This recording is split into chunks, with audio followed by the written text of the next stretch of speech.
আপনাদের মনে হয় আল্লাহ দেখতে পাচ্ছে না? পাচ্ছে?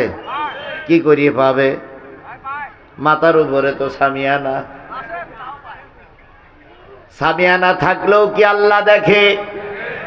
কথা বলেন, সামিয়ানা থাকলেও কি আল্লাহ দেখে? সামিয়ানা না থাকলেও কি আল্লাহ দেখে? অন্ধকার রাত্রিতে যখন পরনারীর সঙ্গে অন্যায় কাজ করেন সেটা কি আল্লাহ দেখে? কথা বলেন, দেখে। একটা গোপন জায়গায় কার পক্ষে সাপোর্ট দিচ্ছেন সেটাও মনে হয় আল্লাহ দেখে না।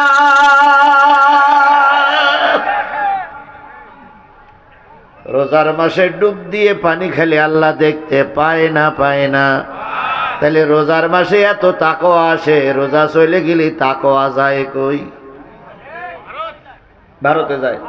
আপনারা ভারতের পাশে মনে হয় বাড়ি নাকি? তাহলে সব কিছু দেখেন কে? সব কিছু শোনেন কে? সেই আল্লাহর শুকরিয়া আদায় না করলে আল্লাহ অসন্তুষ্ট হয়ে যেতে পারে। এই জন্য কারোর জবান বন্ধ থাকবে না, সবাই মিলে বলছি আলহামদুলিল্লাহ। সব প্রশংসা তোমার আল্লাহ, তুমি প্রভু নিখিলে, তুমি রহমান, তুমি যে রহিম, কাজী রোজে মহাশরে।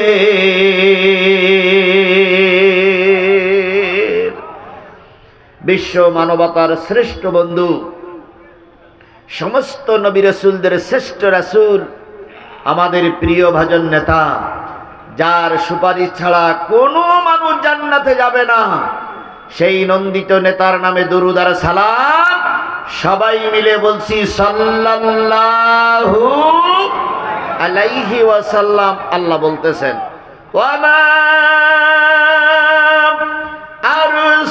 আরসালনাকা ইল্লা রাহমাতাল লিল আলামিন।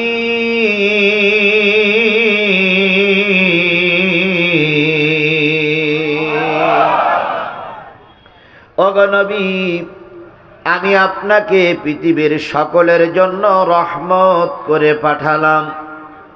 কি করে পাঠিয়েছে আল্লাহ? জোরে বলেন। রহমত মানে কি? দয়া। রহমত মানে কি? তাহলে নবী হলেন সকলের জন্য কি? দয়া। এখানে যদি কোনো হিন্দু ভাই থাকেন, কোনো খ্রিস্টান ভাই থাকেন, অমুসলিম যদি কোনো ভাই থাকেন, আওয়ামী লীগ, বিএনপি, জাতীয় পার্টি, জামাত ইসলাম সহ যত মানুষ এখানে উপস্থিত আছেন, সকলের জন্য আমার নবী ছিলেন রহমত। সকলের জন্য আমার নবী কি? সেই নবীর উম্মত আমরা। দরখাস্ত করে উম্মত হয়েছি, মিছিল মিটিং করে উম্মত হয়েছি। সেই নবীর উম্মত আমাকে আল্লাহ বানালেন, অথচ সেই নবীর উপরে নাজিল করা কোরআনের আলোচনা হচ্ছে, আর আপনি নবীর উম্মত রাস্তায় ঘুরে বেড়াচ্ছেন। সাদা কাগজ থাকলে লিখে রাখেন, কিয়ামতের দিন নবী উম্মত বলে পরিচয় দিবে না।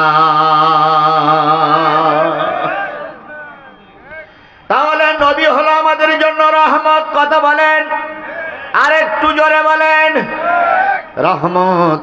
কারণ নবী শুধু আমাদের জন্য নয়, সকলের জন্যই তিনি ছিলেন রহমত। বলুন তো ডোমারের মুসলমানেরা, কাফেরদের সঙ্গে মুসলমানদের প্রথম যুদ্ধ, যে যুদ্ধটা হয়েছিল, সেই যুদ্ধটার নাম কি? বদর। বদরে মুসলমানদের সংখ্যা কত? 313।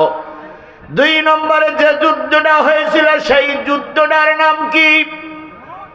কথা বলেন না কেন? অহুদ।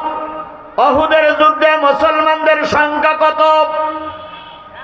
1000। সব কিছু ঠিকঠাক। যুদ্ধ চলবে শাওয়াল মাসে। ঠিক যুদ্ধের 2-3 দিন আগে 300 লোক নিয়ে একজন মৌলবী কেটে পড়ল। সেই মৌলবীটার নাম কি? কথা বলেন, সেই মৌলবীটার নাম কি? তাহলে আব্দুল্লাহ বিন উবাই নামক মুনাফিক যদি রাসূলের যুগে কেটে পড়তে পারে, আজকে 11 দল থেকে এক দল মুনাফিক থেকে পারবে, এতে চিন্তার কোনো কারণ নাই।